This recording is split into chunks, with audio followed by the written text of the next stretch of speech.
This is Listen Lakeland, the show that keeps you up to date on all the things that make our city a great place to live, work, and play. Today's host is a local leader in the arts, tenured professor of art history, and a native New Yorker who has called Lakeland home for the past decade. As executive director and chief curator of the Ashley Gibson Barnett Museum of Art and chair of the Department of Art History and Museum Studies at Florida Southern College, he is passionate about impacting lives in Lakeland and beyond through access to exceptional art and arts education experiences that reflect upon the past and the present to bring us together for a better future. Here's your host, Alex Rich. Welcome to the good life. Thank you so much for joining us today. I'm Alex Rich, and it's great to be hosting this month's episode of Listen Lakeland. This show is an extension of Lakeland Vision. For over 2 decades, Lakeland Vision has been a voice for the citizens of Lakeland, working with community stakeholders to create a bright future for our city. Today on Listen Lakeland, I am thrilled to be able to welcome 3 folks that I've worked with quite a bit, actually, over the years in different capacities. And as we focus on local media and local journalism, I'm really thrilled that they are joining me today. I am an avid consumer of media in all different ways, in all different formats. Quite literally, I have the New York Times still delivered in hard copy to my door every single day and read it cover to cover before I emerge from the house. So I am a traditionalist in many ways, but I also enjoy all of the publications that are represented around the table with me today. First, I really want to welcome our first guest, Trinity Laurino. She's a fellow Lakeland Vision board member. She's also executive director of LakelaNder. And she ensures the overall operations and serves as its chief development officer. Trinity has also worked with several large media nonprofits, including PBS, National Geographic, and the BBC. Trinity, thank you for joining us. Oh, it's my pleasure. Thank you for having me, Alex. Looking forward to our conversation. We are also joined by Gary White, who has been a longtime contributor to the Ledger. In fact, he's been a feature writer and news reporter for the Ledger since 2002. Gary's current assignments include schools, higher education, politics, and coverage of some of our local cities. Thank you for joining us as well, Gary. Thanks for the invitation. And last but not least, we have RJ Walters, who is the editor of the Lakelander magazine. RJ is also actively involved at the Church for the One and several local nonprofits, and is blessed to have his wife, Heather, and their 6 incredible children, and loves to play board games with his children. Yeah, especially when I win. And speaking of the New York Times, I think every day I should come pick up the copy from the day before, then I'd feel like I had adequate reading material in my house. I mean, it's true. I mean, I don't get to every section every day, but I do not emerge until the crossword is done. So I have to build in a lot of hours into my day. But that speaks to how importantly I believe journalism and media access is to our communities, whether that's national, international, or in this case, our local communities. So I know the media climate has changed in many ways, good, bad, positive, negative, over recent years. So I thought a good framework to begin our conversation would be to think about the previous 5 years of our world, which has changed in dramatic ways, socially, politically, everything. But let's just frame this around COVID and post-COVID.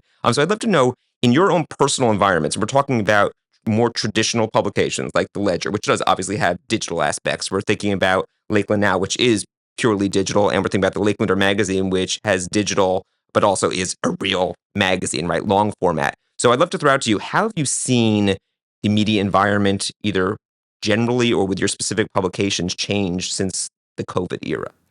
Well, it's so interesting because I think that's a great question, and it's evolved tremendously over just in the last 5 years. I mean, just the rate of evolution for it. I think, for us, that the beginning of that COVID was actually a huge growth moment for us and sort of a proof of concept.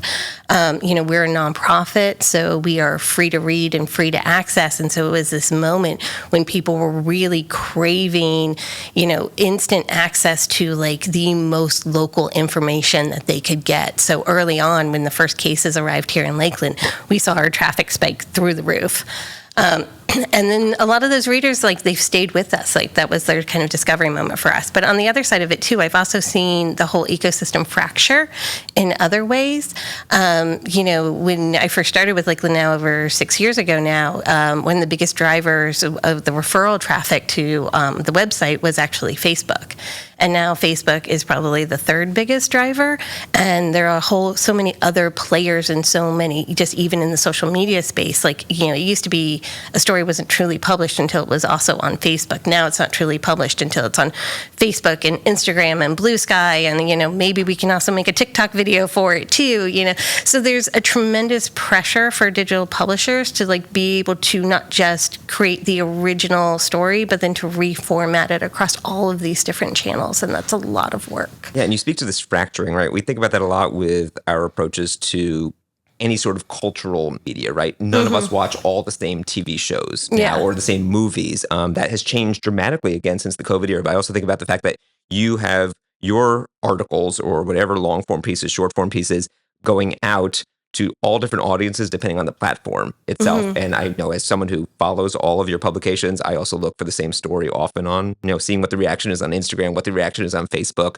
And I wonder, how often are you considering how those different stories, now if you're putting the same story on all different platforms, that's one thing, but also catering to those different audiences or making sure that your journalistic standards remain the same, despite the fact you're going to have a lot of people who feel much more obligated to or having much more entitlement to comment very immediately as opposed to a letter to the editor, right? You're getting a lot more responses more immediately to whatever's going out there on whichever platform. Yeah, I mean, it's interesting because you think about just different movements in media from the advent, as you were talking off air, of an iPhone and an iPad, a supercomputer with this information in our hands. And then you go through the idea of fake news. Well, maybe people should be outraged because the really news is an essential part of our country's history, and it's something that we depend upon. I mean, you're our history professor. I mean, the history means people who have documented it, effectively and as unbiasedly as possible. I think for us at the Lakelander, to be in some ways, we don't consider ourselves a news source in the same way that these two pillars do, because they're out there and they're in the government meetings. They're there hosting community forums that are about things that, there's some big pain points. For us, our goal is to try to help people appreciate the richness of what we have here in Lakeland and go a little bit deeper and take advantage of the fact that my word count isn't constricted the same way as a column into a newspaper. And also, I think help people realize there actually is something to be said of, I think you can disagree with someone or something in a more unifying way if you're willing to sit and look at the things that make them special as well. So it helps. Our goal is to help people see what is here in Lakeland and what's coming by asking probing questions, but then kind of saying, okay, what are the two sides of this, and what do you maybe not know that could be helpful to you in your civic engagement, in your day-to-day life, and just honestly in being a nice neighbor to each other, because online we're not nice neighbors a lot of times. And thankfully, Gary, you get to see both sides of that because you have longtime subscribers, but then you also have people who like to act as they may. I mean, truly. I mean, and Gary, and there was a great answer there, RJ. I mean, you may not be like news every single day, but you are a news source. You are all hyper local in terms of the experience here. What we're focusing on as part of this conversation today is the way that what you do enhances our community, and that delivering truth, delivering information about the world literally in which we live here is so vitally important. You are hyper local, but you all find a really great balance to see how Lakeland and Polk County and Central Florida is a reflection also of our larger world. And I think and I hope people appreciate that. I appreciate that as a consumer of what you all do with your publications. I mean, I will say about the Lakelander, I moved here almost 10 years ago myself, and the Lakelander was one of the first pieces of media that I discovered, and it is a great place to find the stories of, the profiles of local people, and the photography is beautiful. I tell him that all the time. I know. See, I started in the newspaper business, and so I had to be in debt from the moment I started the Lakelander to our photographers. I'm like, hey, I can figure out keeping our editorial budget a little lower if we can spend more on the photographers. That's what people like. That's why they pick it up. Yeah. I think there's so many things I'd love to dive into what you just said, Alex, but I also want to give Gary a moment to talk here. But, one of the things that Lakeland Now's founder, Barry Friedman, who also started at the Ledger, always talks about is this idea of news as dialogue. So when we publish, we try to, we do keep the story consistent. We're tailoring for the platform. So Instagram, that you're not going to be be able to link to the story. So you're going to try to figure out how to like actually tell the story with a couple of images. So that's really the tailoring that we're doing. The editorial like actually stays the same, but we are reading those comments and we're trying our best to respond in real time. And particularly during COVID, that was really, really important. People had a lot of questions and we were all sort of discovering together.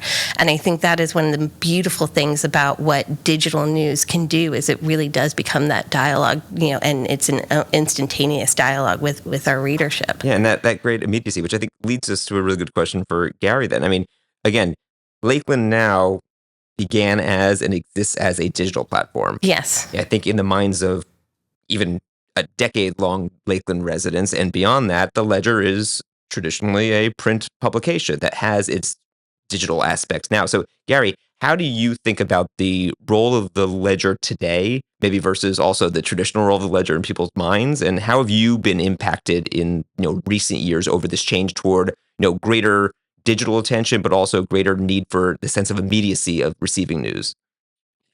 That's an interesting question. I mean, in a lot of ways, we still take the traditional approach of the other reporters and our editor of being a daily newspaper and thinking in those terms. But in terms of the way we get stories out, that's not the case. I mean, I write a story and it might go online immediately and not show up in print until a day or two later.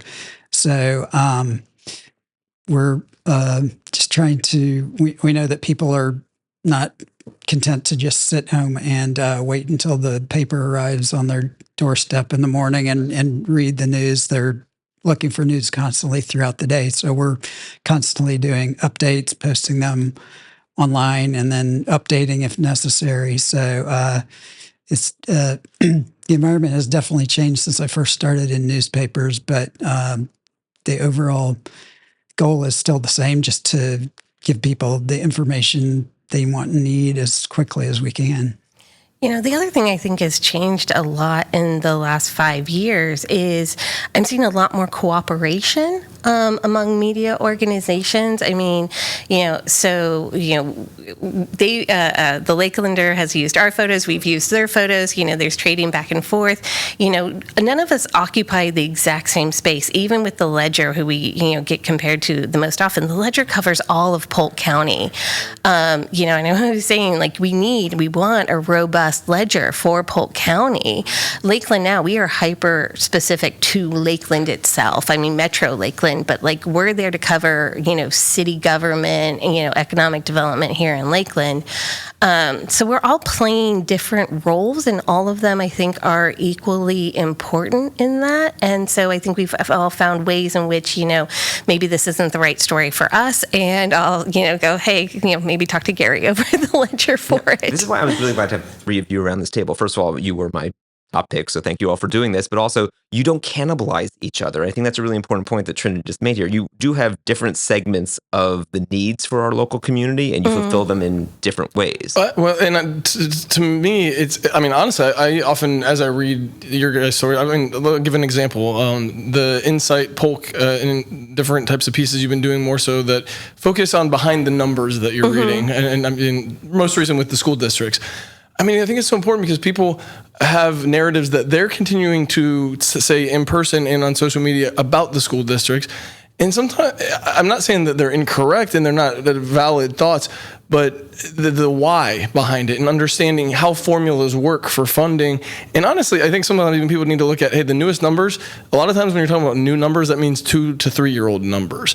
So you might say, oh man, this organization is gaining momentum, but now there's an article out saying that they're still way behind.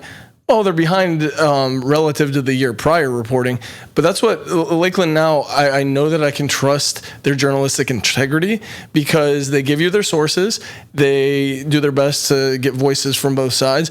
And I mean, yeah, that's traditional, but it's also, I'm sometimes surprised to see a 1,500 or 1,800 words in-depth story on digital, but without it, I think, the grassroots movements are signs and people shouting at each other. So I appreciate that. Such great respect. No cannibalization.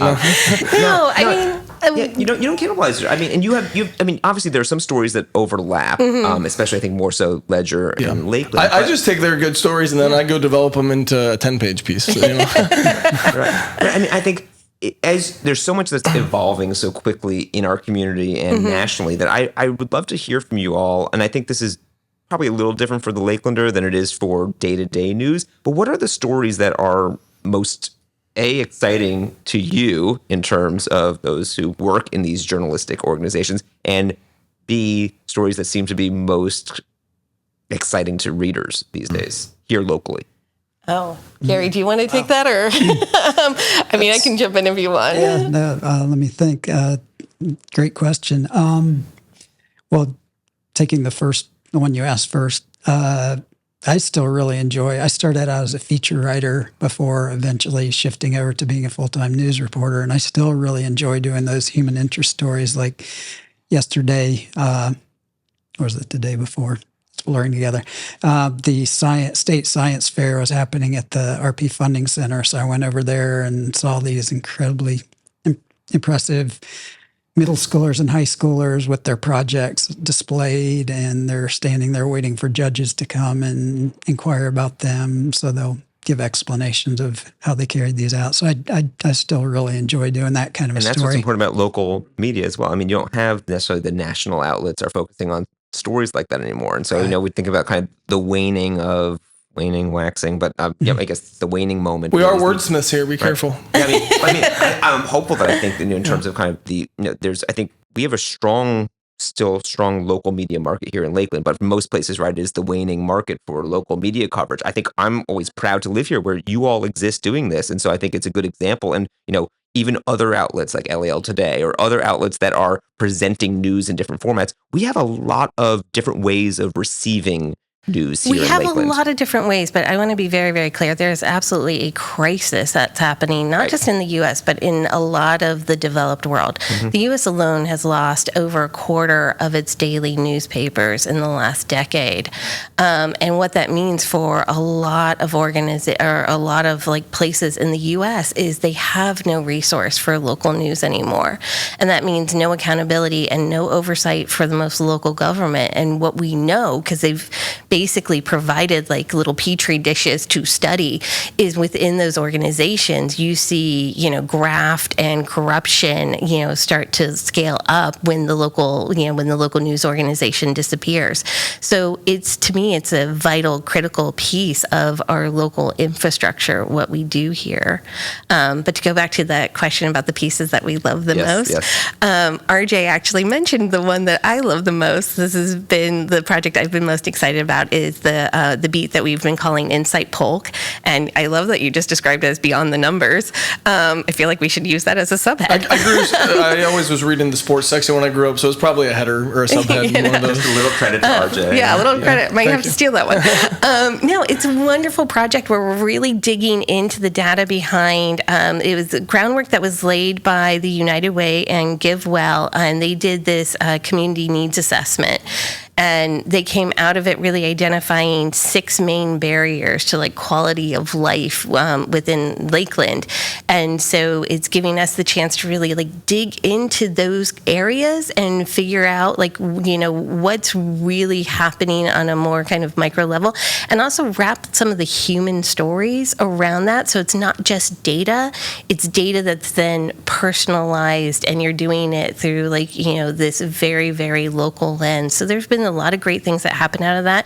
And I get really excited too, because, so much of it from our perspective wasn't just, it was a chance to tell the stories and also match people in need with the resources that are out there. But I also think, and I do think this is equally important, it's an ability to match people with resources to give to the organizations that can help provide that. So we had something happen with one of our more recent pieces on the opening of Griffith Lofts, and they are providing a lot of low-income housing in there, and yes, there's a big wait list, but then we also had a furniture maker from Winter Haven reach out and say, hey, I would really love to donate some furniture to this, and so it's that kind of thing that I really love. Yeah, fleshing out, as someone who looks at numbers a lot because we have grants and we say X% of Lakelanders attend the museum and X% of under 18s that come to this program. It's important also to add the human aspect of that. And I think that's what journalism is about. I mean, you are drawing people in through exposure to ideas that are beyond their own, which I think is what a lot of us try to do in art. Art historically, I try to do that as well through art, but also giving them the insight into what those actual data points mean, which are vital to everything we do in this community, right? Yeah. In terms of government funding, in terms of where we direct our attentions, where we direct our donations, it is important to provide the details. And that's what you guys do really well. And because we straddle the nonprofit space and the journalism space, we know the frustrations on the nonprofit side are often like, we have resources, we just can't connect to the people who are in need. And that's where I saw this opportunity for us to build bridges in both directions there. Yeah, and one thing that I'd like to add is I think we have a unique type of ownership in our community, all of the media outlets and what we do, in the sense that there's a lot of the entrepreneurial spirit, for one. I mean, we're sitting here, you can see Catapult. I mean, it's just phenomenal. You have a lot of people who do like to see each other win. I mean, that are trying to, especially people who've been around here for a while and get to know the community. And it's interesting to kind of see, okay, there's a lot of small businesses out there, but they don't know necessarily how to get their messaging out. I mean, neither of your guys' jobs involve direct marketing for those companies, but if they're willing to share their story and be transparent, you're able to give them a platform for that, for your audience. And so often there are those great stories and there's great things that people do need, like you said. And it could be because a pandemic hits and all of a sudden people need to understand their healthcare options better. Or it can be as simple as they're new to town and need to really understand what the home market truly looks like and who to trust.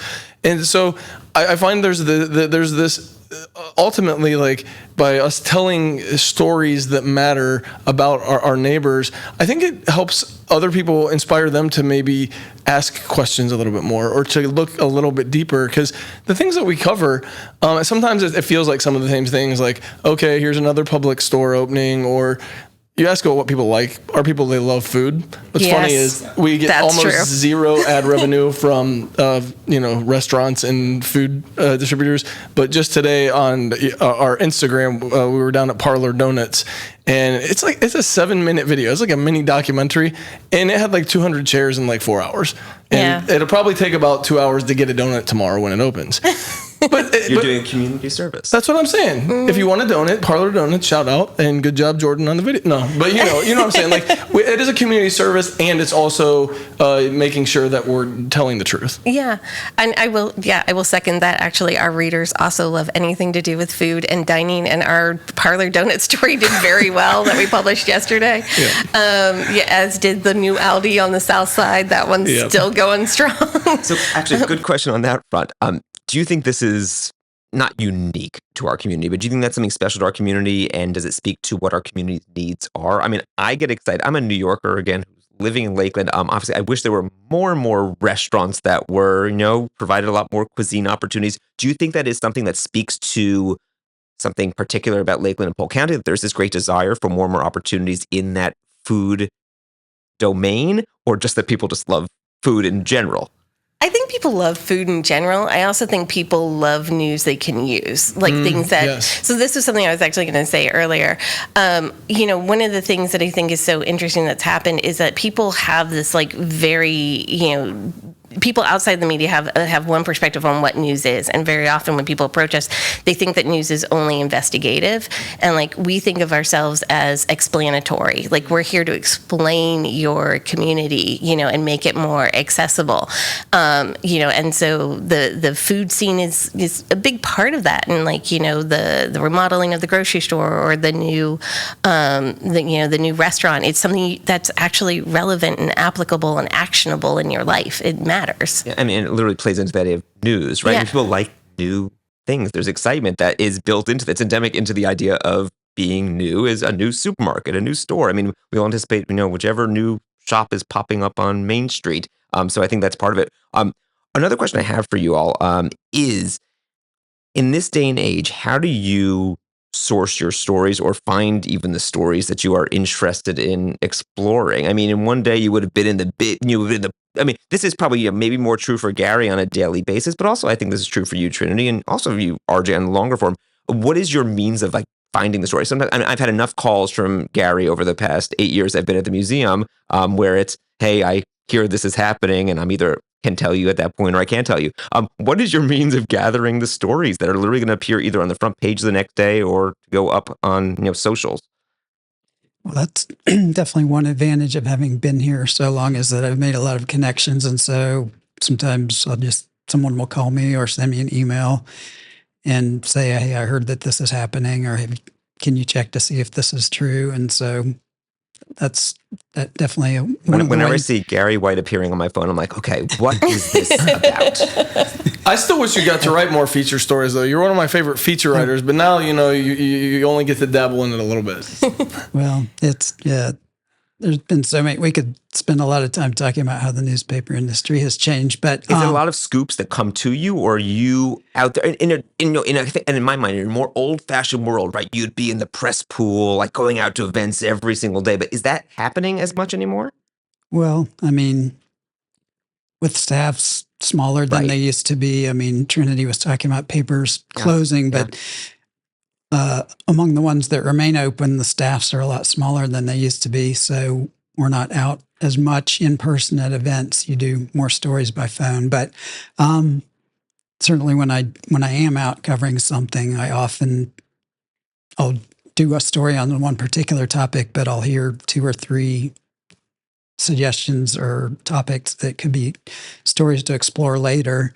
So the more you're out and about and talking to people, the more you hear ideas for potential future stories. Yeah, I used to tease Barry because when I first started working, Barry founded this organization 10 years ago, and I came in a little over 6 years ago, and we would always meet at all of our local coffee shops. We would circle around them, and I used to love to tease him that he didn't have to go out and find the news. The news would just walk up to him because everybody knew him, and they'd just come up to him and start giving him a news tip. That, we've grown a little bit as a news organization, and so I think we have to work a little bit harder. And the truth is, my role, I'm an executive director. So said in the opening, my role is to ensure the smooth operation of the whole organization. I'm not a journalist. So I have to pitch our team the same way anybody else would pitch the team. I'm like, oh, I think this is a story. And then I go to the editors and they tell me yes or no, whether or not it's a story. Yeah, for us, first of all, when you talk about Barry, Kurt Patterson is the publisher of the Lakelander. He's been here 40-some years. And if he's not out to lunch with someone in Lakeland or working through life challenges and even praying for them on the phone or trying to sell them an ad, then he's probably asleep. Maybe out to dinner with his wife, Deb, but he is so connected. And I think for us, we look at it, to your point about news you can use, it's like, okay, what is, and good is a relative word, but what is good for the community in terms of information that somebody can take and do something with? For us, and I've learned this more and more, is what can we show people, because we have the visual storytelling component. And then ultimately, how can we help people who are already doing something special or good? How can we show other people that that's an option for them? That's kind of back to the first point. For us, a lot of times the best stories come from that traditional journalism still, though, where you're like, hey, I'll give you one quick example. Most recently, I was working with one of my stringers, and she said, let's do a farm to table sort of thing for an issue. And not surprisingly, not a whole lot of vendors really wanted to talk about their food sourcing. So she had a good idea, but she couldn't really nail it down. But we landed just outside of Lakeland in this little farm in Lithia called Regeneration Family Farms. And then I got to spend the day with my photographer, well, not a day, a couple of hours with 4 children ages 10 and under and their 2 parents who literally have a farm, and they're at the farmers market every week, as well as other Metro Tampa farmers markets. And good ideas I find are helpful, but being willing to go make those calls still. The old, hey, who can I call? Who can I email? Who can I DM? And this kind of following the trails until you find something sweet, it still is part of the practice. And I have to imagine it's exciting also. Sorry, Trinity. I have to imagine it's exciting also to stumble upon the stories. When we find something that was a new angle on that which we thought it was going to be. I'm sure that is exciting also to kind of redirect your attention, and that may be the great gem that will really inspire people in our community. I do want to say too, though, as much as I used to tease Barry that the stories would come to him, there is so much legwork that goes into these. And, my reporters are there at the city commission meetings. I love to say, like, they sit there for 3 hours so you don't have to, and you can just read about it after the fact. I could not sit through a city commission meeting. I'm going to tell them myself. I once, when I was a reporter in Michigan, sat to one that started at 7 p.m. and went till 1 a.m. And you could feel like they would like to do round 2 the next morning. But the best quote came, I had to wait, and everyone left. And the best quotes came in the restroom with one of the commissioners. So, I mean, you all do that as a community service to all of us. Well, and I wish we could do round 2, but our time is just about up here, folks. I could talk with you all day about this. There's so much more to explore, but I want to really thank Trinity, Gary, RJ. Thank you for joining us for this episode of Listen Lakeland. Thank you for tuning in. Your feedback is valued, and we encourage you to head to www.lakelandvision.org to participate in our monthly survey related to today's show topic. Thank you all so much for joining me. Thank you so much for having us. I said, welcome to the good life. Listen Lakeland is brought to you as a collaborative project between Lakeland Vision, the City of Lakeland, and Hall Communications, a community working together to provide an exceptional quality of life. Want to watch the show? Check out the video version at lakelandvision.org. Thank you for being with us.